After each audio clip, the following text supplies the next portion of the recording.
Na'udzubillah minasyaitonir rajim. Innama amruhu idza arada syai'an an yaqula lahu kun fayakun.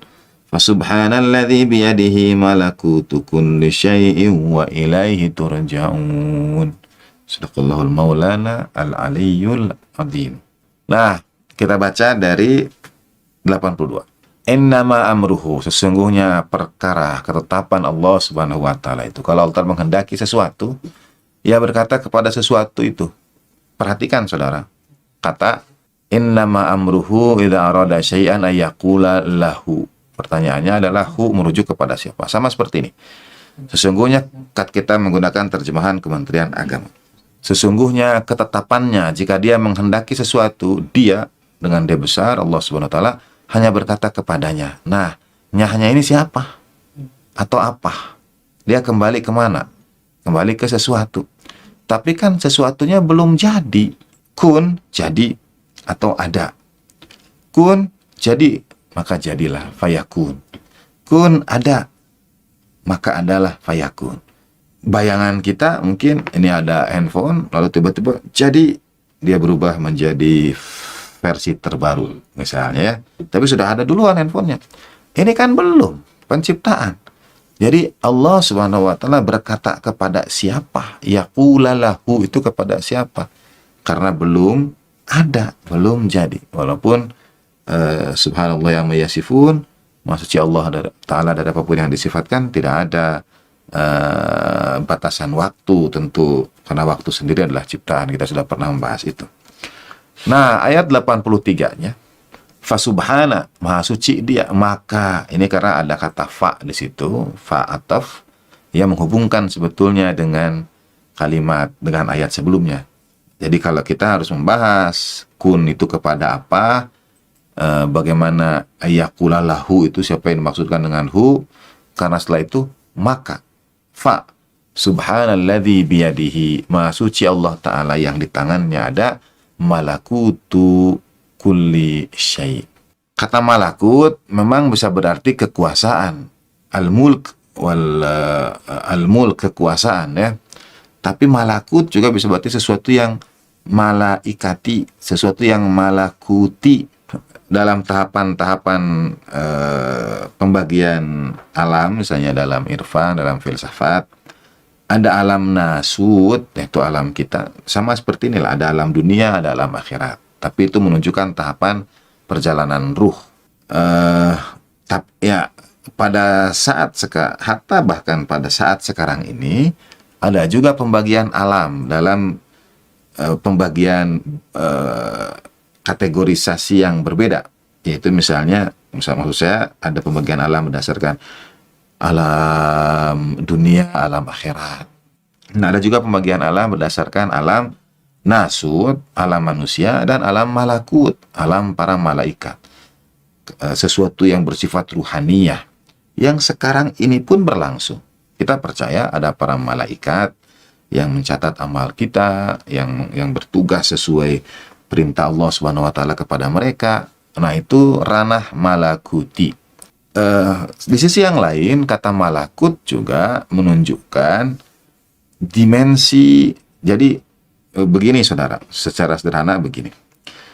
Kalau saya menyakiti atau lebih baik dijelaskan dengan cerita. Al-Ihram pernah menyampaikannya pada kita. Satu saat ada seorang sahabat yang baginda Nabi Shallallahu Alaihi Wasallam sedang berada di majelis, tiba-tiba ada orang datang menyampaikan bahwa fulan sedang sakaratul maut dan sepertinya sulit dalam melepas ruhnya itu. Maka baginda Nabi Shallallahu Alaihi Wasallam bersama para sahabat kemudian mendatangi rumah fulan ibni fulan ini, dan begitu melihat baginda Nabi Shallallahu Alaihi Wasallam bertanya, mana ibunya? Mana ibunya? Dicarikanlah, datang. Jadi anaknya sakaratul maut, ibunya tidak bersamanya. Dicarikanlah karena dipanggil baginda Nabi Shallallahu Alaihi Wasallam. Lalu kepada ibu itu baginda Nabi berkata Shallallahu Alaihi Wasallam, ibu, adakah yang diperbuat putra ibu sehingga ibu ya dengan kata lain mungkin anak ibu berbuat sesuatu yang ibu tidak maafkan? Ibunya tidak menjawab. Kemudian baginda Nabi SAW menyampaikan, berkenankah ibu memaafkannya? Masih juga diam. Yang kedua, berkenankah ibu memaafkannya untukku? Sabda baginda Nabi SAW. Ibunya diminta baginda Nabi SAW menjawab, aku maafkan dia.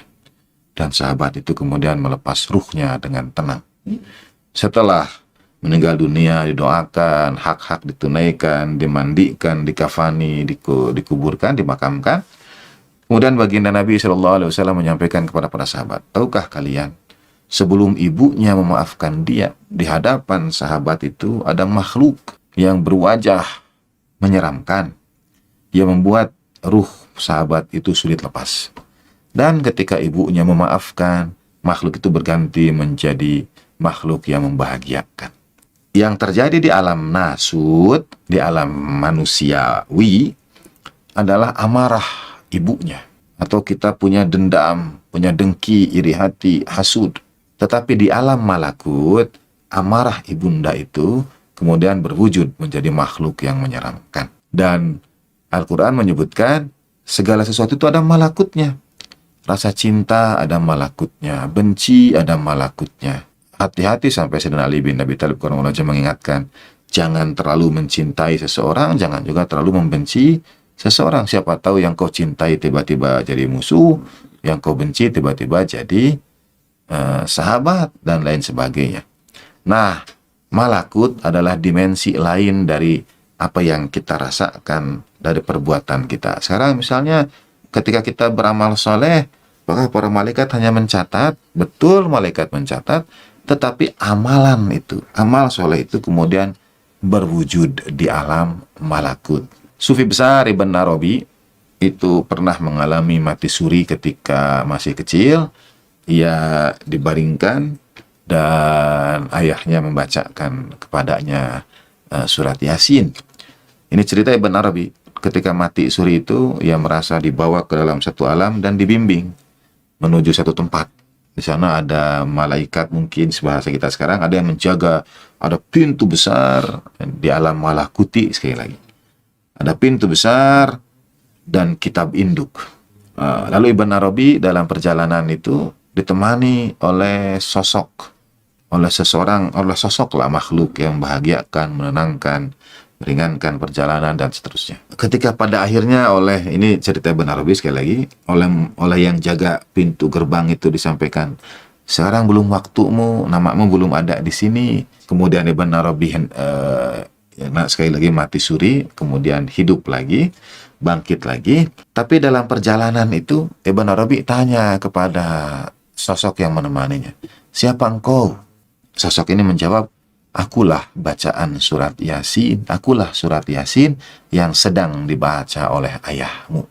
Ketika Ibn Arabi terbangun dalam pengalaman mati surinya itu, ia mendengar ayahnya sampai pada bagian ayat, Fasubhanalladzi biyadihi malakutu kulli syai'in wa ilaihi turja'un. Dan Ibn Arabi terbangun. Nah, surat Yasin kita baca, dicatat oleh para malaikat. Tapi bacaan surah Yasin kita itu akan berwujud. Amalan kita akan berwujud. Wujud malakuti. Begitu. Terima kasih.